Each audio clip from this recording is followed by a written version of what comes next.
Assalamualaikum warahmatullahi wabarakatuh. Alhamdulillahi rabbil alamin wal aqibatu lil muttaqin wa la udwana illa 'alal zalimin. Allahumma fassalli wa sallim wa barik ala Muhammad wa ala alihi wa ashabihi wa man da'a bi da'watihi wa tamassaka bi sunnatihi wa ihtada bi ta'alimihi ila yaumiddin. Amma ba'd. Muslimin muslimat yang dirahmati dan dikasihi oleh Allah Subhanahu wa taala sekalian, alhamdulillah. Pertamanya sama-sama kita manjatkan syukur pada Allah Subhanahu wa taala kerana diizin dan rahmat daripada Allah Subhanahu wa taala kita dapat bertemu sekali lagi dalam siri ruangan tazkirah online pada petang ini. Yang kebiasaannya kita bersiaran di sebelah pagi. Mudah-mudahan Allah Subhanahu wa taala memberikan kepada kita kekuatan untuk terus melaksanakan ibadah yang difardukan dan disunatkan di sepanjang bulan Ramadan Al-Mubarak ini. Dan hari ini kita masuk ke hari yang ke-27 daripada Ramadan 1441 Hijrah. Mudah-mudahan kita berada dalam suasana sedang mengejar apa yang disebutkan sebagai Lailatul Qadar, yang ianya merupakan rahsia di sisi Allah Subhanahu wa taala sahaja. Dan biasanya orang yang membuat perlombaan, di hujung-hujung larian mereka akan bersungguh-sungguh untuk menghabiskan larian tersebut. Maka mudah-mudahan begitulah juga kita di akhir Ramadan ini, kita berusaha bersungguh-sungguh untuk kita menamatkan Ramadan ini dengan segala ibadah yang diperintahkan oleh Allah Subhanahu wa taala dengan sebaik-baiknya. InsyaAllah pada hari yang ke-7 daripada Ramadan ini, kita cuba untuk melihat satu hadis Nabi SAW yang membicarakan tentang zakat fitrah itu menyucikan. Hadis daripada Ibn Abbas. An Ibn Abbasin qala فرض رسول الله صلى الله عليه وسلم زكاة الفطر طهرة للصائم من اللغو والرفث وطعمة للمساكين من أداها قبل الصلاة فهي زكاة مقبولة ومن أداها بعد الصلاة فهي صدقة من الصدقات atau kama qala sadaqa Rasulullah sallallahu alaihi wasallam. Daripada Ibn Abbas radhiyallahu an, berkata Ibn Abbas, Rasulullah SAW mewajibkan zakat fitrah sebagai suatu pembersihan bagi orang-orang yang berpuasa daripada perbuatan yang sia-sia dan perkataan kotor, serta sebagai makanan untuk orang miskin.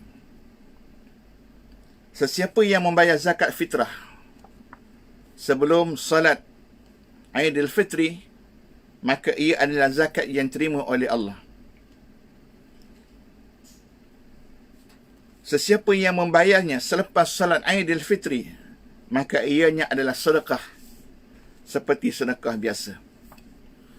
Jadi muslimin muslimat yang dirahmati dan dikasihi oleh Allah Subhanahu wa taala sekalian, hadis ini ingin membicarakan kepada kita, menyatakan kepada kita, menjelaskan kepada kita akan apakah hikmah zakat fitrah ini diwajibkan oleh Allah Subhanahu wa taala kepada kita. InsyaAllah kita akan melihat sikit sebanyak sebelum detail melihat pengajaran daripada hadis ini. Kita cuba mengenali sahabat yang meriwayatkan hadis ini, iaitulah Ibn Abbas.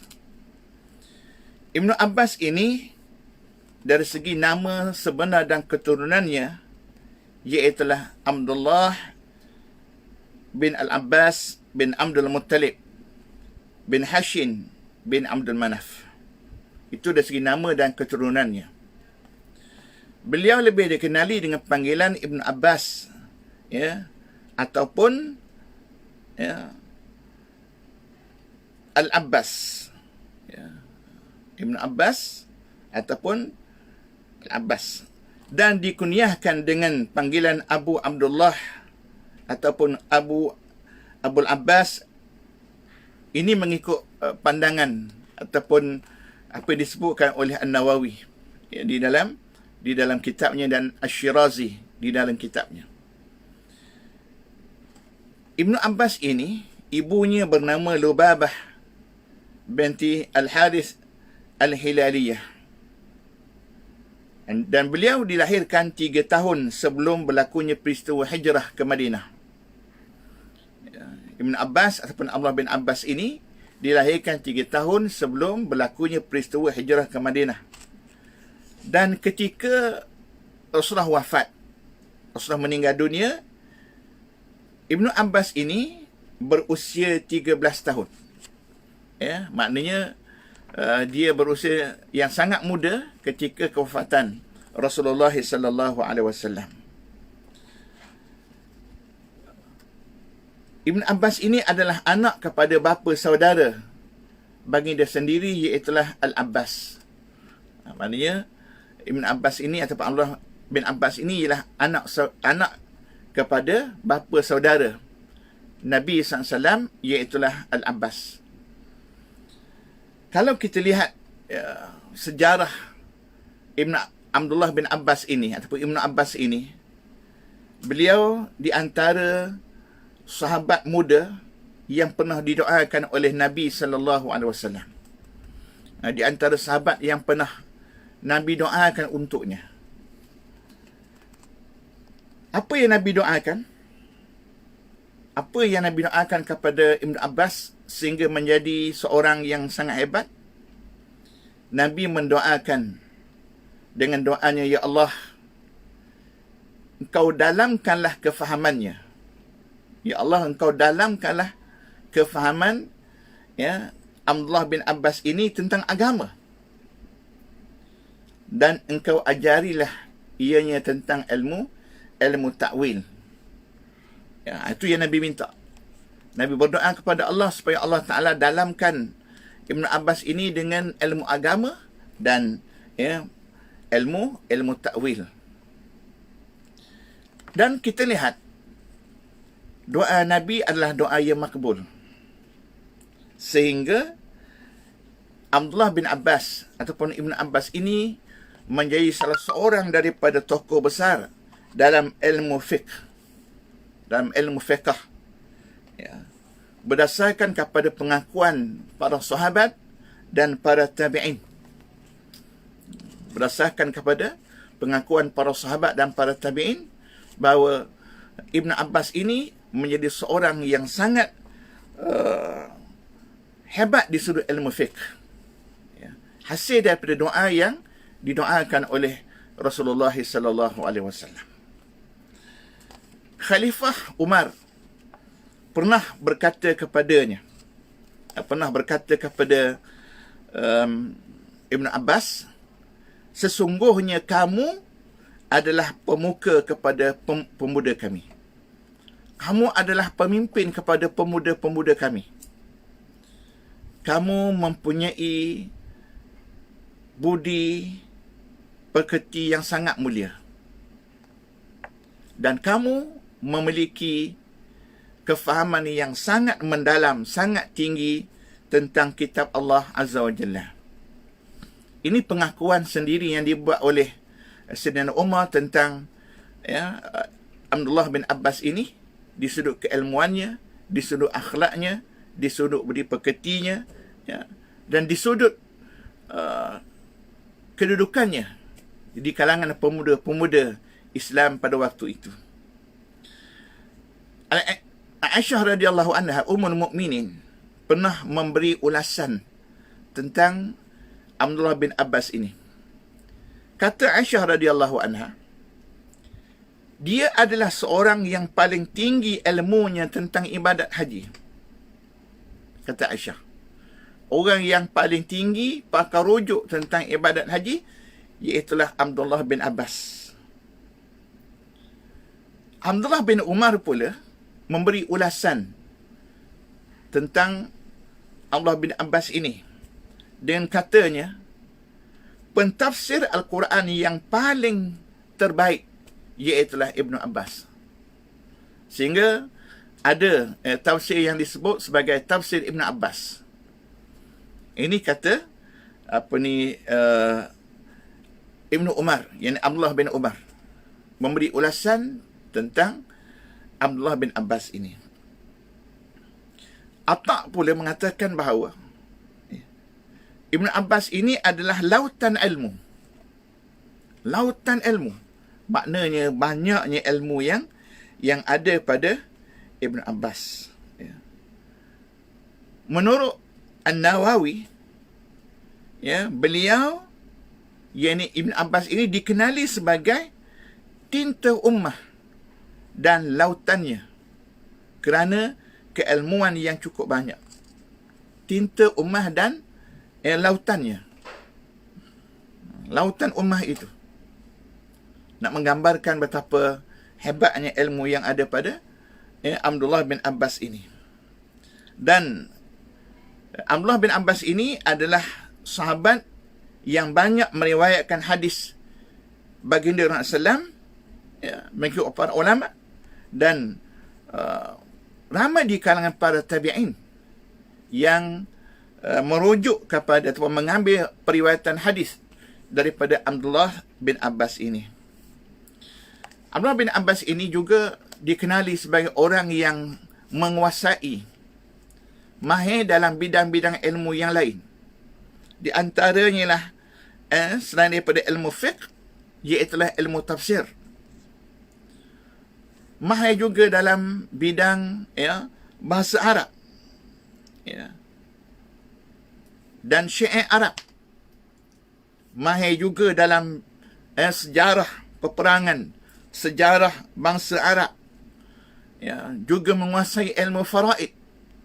Ini di antara ilmu yang dikuasai oleh Abdullah bin Abbas. Dan ramai ilmuwan Islam menerima ilmu fiqh daripadanya. Daripada Abdullah bin Abbas ini, di antaranya Atta' bin Abi Rabah, Tawus, Mujahid, Sa'id bin Jubair, Ubaidillah bin Abdullah bin Utbah bin Mas'ud, Ibnu Abi Malikah, Ikrimah, Maimun bin Mahran, dan Amru bin Dinar. Ini di antara ilmuwan yang menerima ilmu fiqh daripada Abdullah bin Abbas. Abdullah bin Abbas ini wafat di Taif. Dia meninggal di Taif pada tahun 68 Hijrah. Dan mengikut satu riwayat yang lain, dia wafat pada tahun 69 Hijrah. Ada beberapa pendapat tentang bilakah tahun kewafatan Abdullah bin Abbas ini. Jadi itulah sedikit sebanyak tentang peribadi Abdullah bin Abbas ini yang meriwayatkan hadis yang akan kita bicarakan pada petang ini. Daripada hadis ini, kita dapat mengambil beberapa pengajaran yang sangat penting. Yang pertamanya, hadis ini menjelaskan kepada kita bahawa zakat fitrah adalah penampal. Ibarat tayar yang tiup yang bocor ditampal. Jadi zakat fitrah ini mengikut hadis ini, dia adalah penampal, ataupun penampal kepada kekurangan-kekurangan ibadah puasa seseorang itu.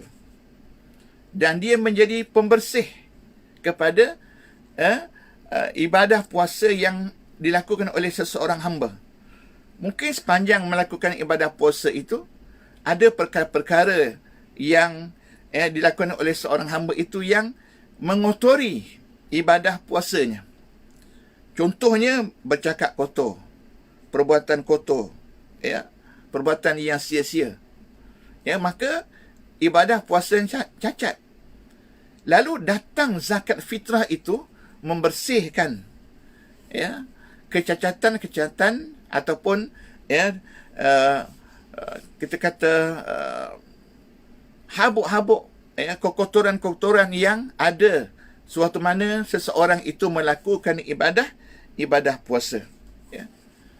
Dan dengan membayar zakat fitrah, amalan seseorang itu di sepanjang bulan Ramadan kembali bersih seperti salji putih. Sebab itulah diwajibkan ya, membayar zakat, kerana dia adalah pembersih kepada ibadah puasa kita.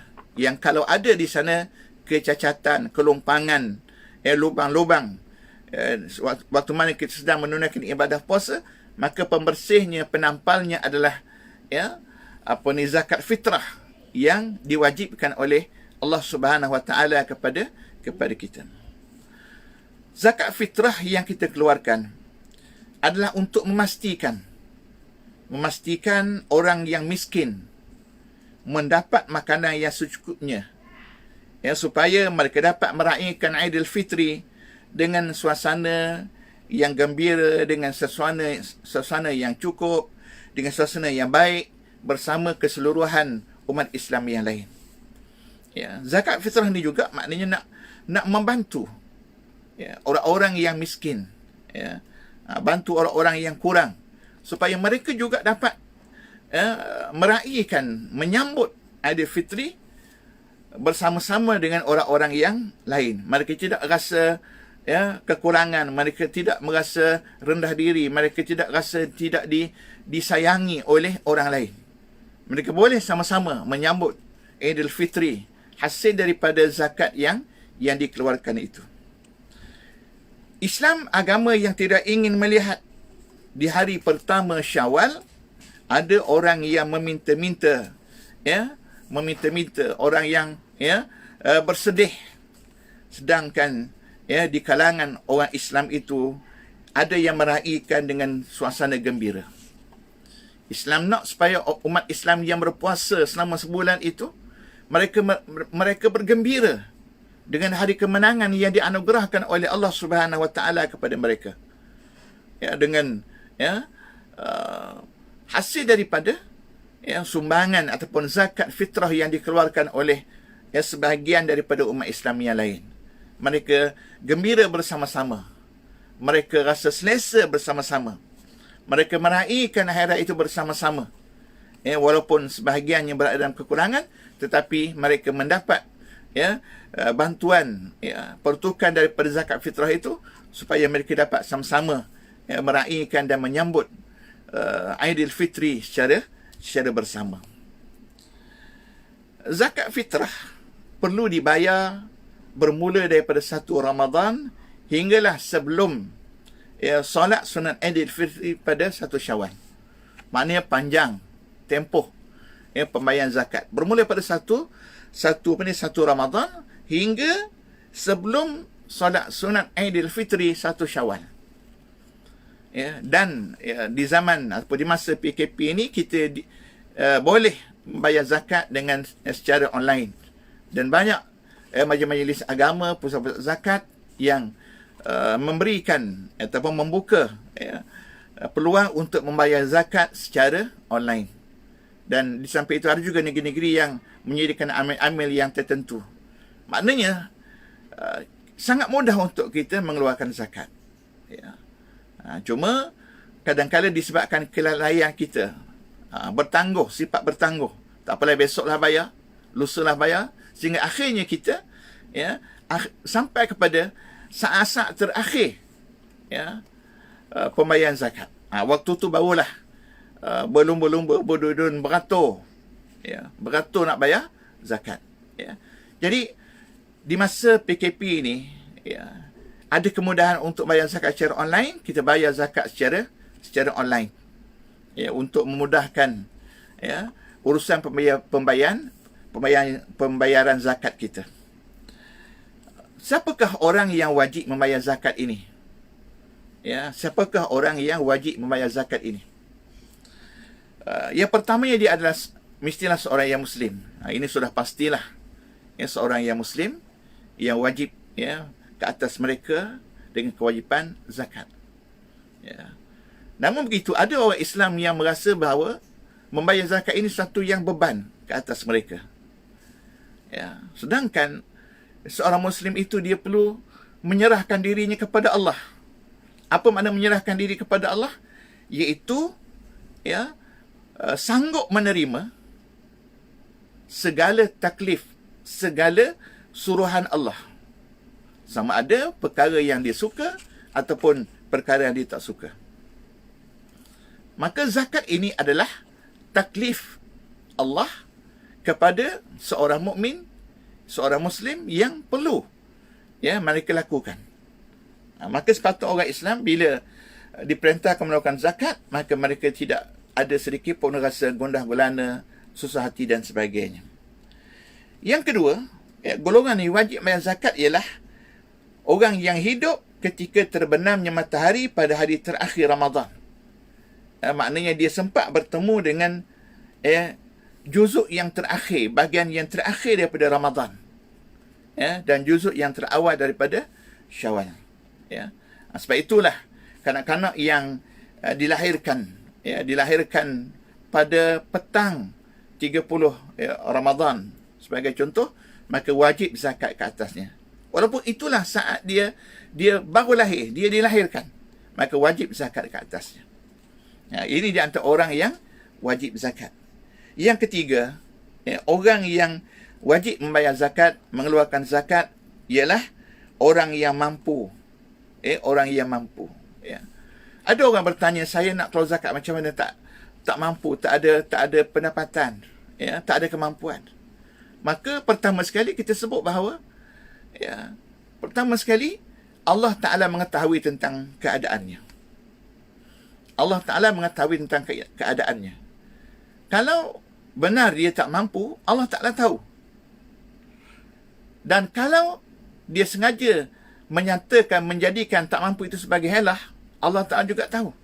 Maka, kalau betul dia tak mampu, maka tidak wajib zakat ke atasnya. Tidak wajib zakat ke atasnya. Jadi, maknanya wajib melakukan zakat, dan kalau tak mampu, maka tidak wajib ke atasnya. Dan orang yang kata dia tak mampu tu, dia kena merasai bahawa Allah Ta'ala mengetahui kedudukannya. Bukan dia sengaja tak nak keluar zakat, dia kata tak mampu dan sebagainya. Dan zakat fitrah ini, kalau kita lihat rata-rata negeri sekitar RM7 begitu. Satu nilai yang tidak membebankan kita.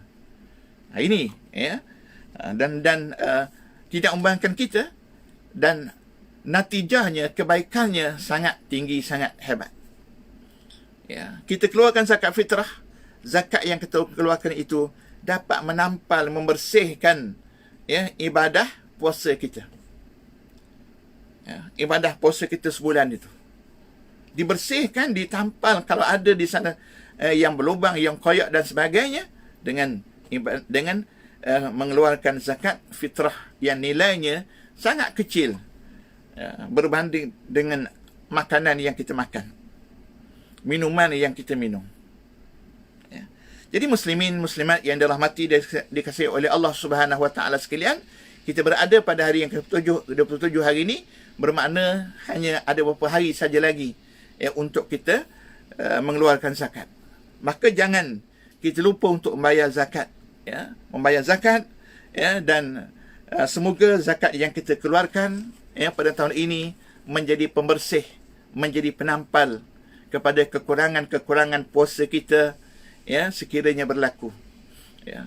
Dan mudah-mudahan insya-Allah dengan zakat yang kita keluarkan itu juga mendidik diri kita, membersihkan sifat-sifat kedekut yang ada pada diri kita, sifat bakhil yang ada pada diri kita. Nak keluarkan rasa kedekut, nanti hilang, duit habis dan sebagainya. Sifat kedekut itu kita nak bersihkan dengan mengeluarkan zakat. Kita nak keluarkan zakat untuk mendidik hati kita supaya merasai keperitan dan kesusahan orang lain yang tidak Allah Ta'ala beri kepada mereka kelebihan harta sebagaimana kita. Kita nak rasa betapa susahnya mereka, betapa sukarnya hidup mereka, betapa payahnya dengan kita mengeluarkan zakat.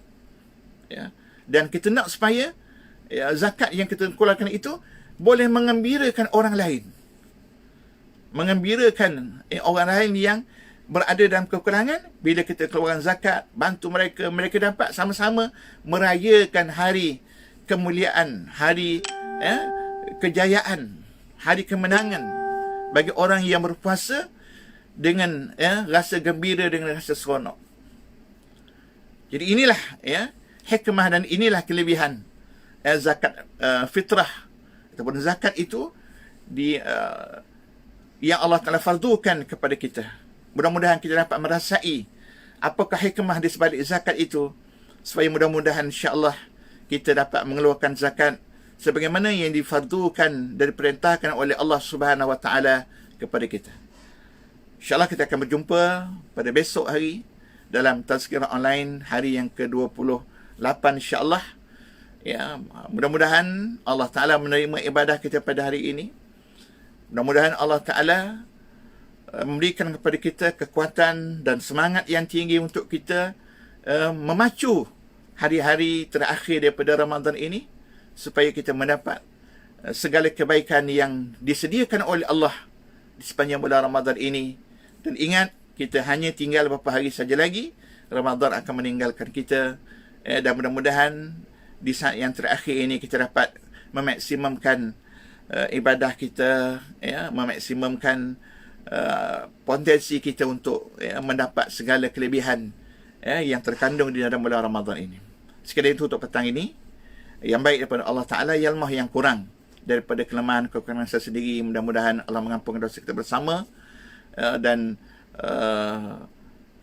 dosa yang terampun itu mudah-mudahan kita menjadi insan yang bersih si Allah Subhanahu Wa Ta'ala. Saya akhiri dengan doa, dengan ucapan, dengan lafaz yang mulia. Aqulu qawli hadza wa astaghfirullah li wa lakum.